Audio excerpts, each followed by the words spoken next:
तपस्वी क्यों हो इतने क्लांत, वेदना का यह कैसा वेग।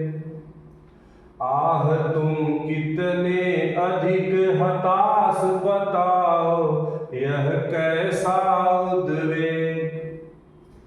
दुख की पिछली रजनी बीत, विकसता सुख का नवल प्रभात। नमस्कार, मैं संतोष चतुर्वेदी, रंगटा जनपद संत कबीर नगर, उत्तर प्रदेश से। आज इस वीडियो में यूपी बोर्ड 12वीं के काव्यखंड का श्रद्धा अनुपाठ, जो जयशंकर प्रसाद की रचना है, जो छायावाद के प्रवर्तक भी कहे जाते हैं, उनकी जो एक रचना है श्रद्धा मनु, जिसमें आगंतुक श्रद्धा जो है वह तपस्वी मनु को तपस्वी कह के संबोधित करती है और कहती है हे तपस्वी। देखिए यहाँ संबोधन कारक का चिन्ह लगा हुआ है, तो इसका मतलब हुआ कि उनको संबोधित करते हुए कहती है कि हे तपस्वी क्यों इतने हो क्लांत, माने होता है दुखी। ठीक है, हे तपस्वी तुम इतने दुखी क्यों हो। ठीक है, वेदना माने होता है कष्ट का यह कैसा वेग। वेग का मतलब बहुत ज्यादा, यानी तुम्हारे अंदर ये बहुत ज्यादा कष्ट किस बात का है। हे तपस्वी तुम इतने दुखी क्यों हो, और जो तुम्हारे अंदर तुम्हारे हृदय में इतना ज्यादा कष्ट क्यों है, किस बात का कष्ट है, क्या दिक्कत है। देखिए यहाँ पे प्रश्नवाचक चिन्ह लगा। फिर कहती है आह, दुख की बात है, कष्ट की बात है कि तुम इतने अधिक हताश, हताश माने होता है निराश, यानी तुम जीवन से इतना ज्यादा निराश हो चुके हो। बताओ यह कैसा उद्वेग, यानी इतना ज्यादा दुख का कारण जो है वह क्या है, किस कारण से तुम इतना ज्यादा दुखी हो। ठीक है, आगे कहती है कि दुख की पिछली रजनी बीत। देखिएगा ध्यान से कि दुख की पिछली रजनी, यानी दुख जो है वो पिछली माने होता है बीती रात की तरह, रजनी माने होता है रात। ठीक है, पिछली माने बीती हुई, यानी जो दुख है ये बीती रात की तरह बीत जाता है। यानी जिस तरह से रात बीत जाती है, जैसे पिछली रात बीत गई और नया सवेरा हो जाता है। ठीक है, उसी तरह से दुख के जो दिन है वो पिछली रात की तरह, यानी बीती रात की तरह बीत जाते हैं। और ये दुख क्या है, दुख पिछली रजनी बीच, यानी जिस तरह से एक रात होती है और रात जो आने वाले प्रभात को छिपा करके रखती है, उसी तरह से ये दुख जो है यह तुम्हें अपने आने वाले सुखों की अनुभूति नहीं करा पा रहा है। दुख की पिछली रजनी बीच विकसता है, मतलब विकसित होता है सुख का नवल माने नया, प्रभात माने सवेरा। ध्यान दीजिएगा कि पिछली रजनी बीत, यहां देखिए बीच लिखा लेकिन बीत है। ठीक है, यानी जिस तरह से रात बीत जाती है और फिर विकसित होता है, खिल जाता है सुख का नया सवेरा।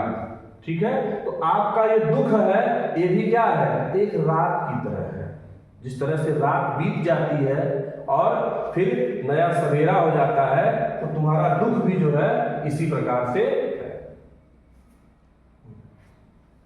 तो श्रद्धा क्या कहती है कि जो तुम्हारा जो दुख है, ये जो तुम्हारे दुख के दिन है वो पिछली रात की तरह, जिस तरह रात होती है उस पिछली रात की तरह है, और वह आने वाले सुख के दिनों को छुपा करके रखी है। यानी जिस प्रकार से रात बीतती है और सुंदर सवेरा होता है, उसी प्रकार से तुम्हारा ये दुख का दिन है ये कट जाएगा और तुम्हारे जीवन में फिर से खुशहाली आ जाएगी। कहती है समर्पण लो सेवा का सार। क्या कहती है कि समर्पण लो सेवा का, यानी हम तुमको अपने आप को तुम्हारे लिए समर्पित कर रहे हैं, और लो सेवा, और हमारी तुम सेवा लो। कहती है श्रद्धा कि हे तपस्वी हम अपने आप को तुम्हें समर्पित कर रहे हैं, आपको समर्पित कर रहे हैं, और हमारी सेवा को लो, यानी आप हमारी सेवा को स्वीकार करो और हमारी सेवा का सार माने अर्थ, और हमारी सेवा का जो अर्थ होगा वो सजल माने होता है जल से भरे हुए, जल से भरे। संस्कृत माने होता है संसार में, यानी हमारी सेवा का जो अर्थ होगा, हमारी सेवा का जो मतलब होगा वह जल से भरे हुए संसार में पतवार की तरह होगा। पतवार जिससे नाव को चलाया जाता है, यानी जिस तरह से जल से भरे हुए संसार में पतवार के द्वारा हम नाव पार कर जाते हैं, उसी प्रकार से जो हमारी सेवा जो तुम्हारे जीवन में है वह दुखों से भरे हुए संसार से तुम्हें पार ले जाएगी। आगे देखिए, कहती है आज से यह जीवन का उत्सर्ग, हमारे जीवन का आज से मतलब, हमारे जीवन का आज से अर्थ इसी पद तल, यानी इसी पद माने चरणों के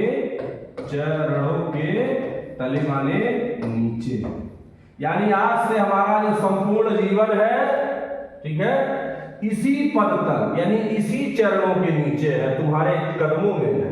आज से हमारे जो जीवन का, संपूर्ण जीवन का जो अर्थ है, या आज से हमारा जो संपूर्ण जीवन है वो इसी पद तल यानी इसी कदमों के नीचे है। विगत माने पिछले, और विकार माने होता है कमियों, यानी पिछली कमियों को भुला करके, यानी पिछली कमियों को भुला करके आज से हमारा जो संपूर्ण जीवन है वो आपके ही कदमों में है, इसी कदमों के नीचे है। अब यहाँ देखिए, विगत विकार का मतलब पिछले विकारों को, यानी पिछली कमियां जो आपने किया, जो हमने किया, इन सब को भुला करके आज से हमारा जो संपूर्ण जीवन है वो इन्हीं कदमों के नीचे है, आपके कदमों के नीचे है। आगे कहती है बनो संस्कृत के मूल रहस्य, यानी तुम संस्कृत माने संसार के मूल रहस्य को जानो। तुम संसार के कहती है कि बनो संस्कृत के मूल रहस्य, यानी रहस्य जिसे, संसार का रहस्य क्या है कि आदमी पैदा होता है और मर जाता है। एक आदमी जाता है उसका स्थान लेने के लिए दूसरा आदमी, अगर धरती पर जीवन खत्म हो जाए, पैदा होना आदमी बंद हो जाए, तो इस सृष्टि का विनाश हो जाएगा। तो कहती है इस संसार के रहस्य को जानो, संसार का जो मूल रहस्य है उसको पहचानो। और मूल रहस्य क्या है कि ये संसार जो है वह नाशवान है, आदमी पैदा होता है और मर जाता है। तो इस मूल रहस्य को तुम जानने वाले बनो, और तुम्ही से फैलेगी ये बेल। बेल माने जैसे तरोई में, लौकी में जो बेल होती है उसी को हम बेल एक प्रकार का पौधा होता है, जैसे लौकी में, कोहड़ा में, तरोई में होता है। तो कहते हैं तुम्ही से फैलेगी ये बेल, यानी जो मानवता की बेल। कौन सी बेल? मानवता की बेल। कहती है श्रद्धा कि हे तपस्वी, तुम्ही से यह मानवता की बेल जो है वह फैलेगी, यानी आगे बढ़ेगी, और विश्व भर, सौरभ माने होता है सुगंध, सुगंध से भर जाएगा।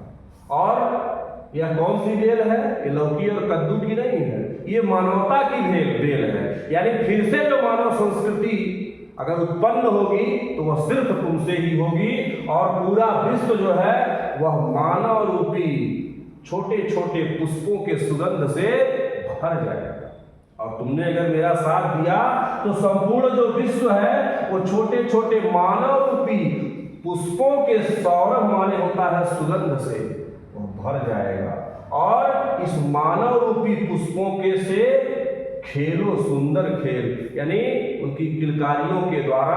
अब यहाँ देखिए, सौरभ माने होता है सुगंध, लेकिन यहाँ हम किलकारी भी कह सकते हैं कि पूरा विश्व जो है वह मानव रूपी पुष्पों की किलकारी, पुष्प रूपी मानवों के किलकारियों से भर जाएगा। और इन नन्हे नन्हे सुमन माने पुष्पों से खेलो तुम सुंदर खेल, यानी अच्छे अच्छे खेल को तुम खेलो। ठीक है, मुझे उम्मीद है कि आप लोगों को पसंद आया होगा। अगर आपको वीडियो पसंद आए तो इसको लाइक, शेयर और कमेंट जरूर करें। धन्यवाद।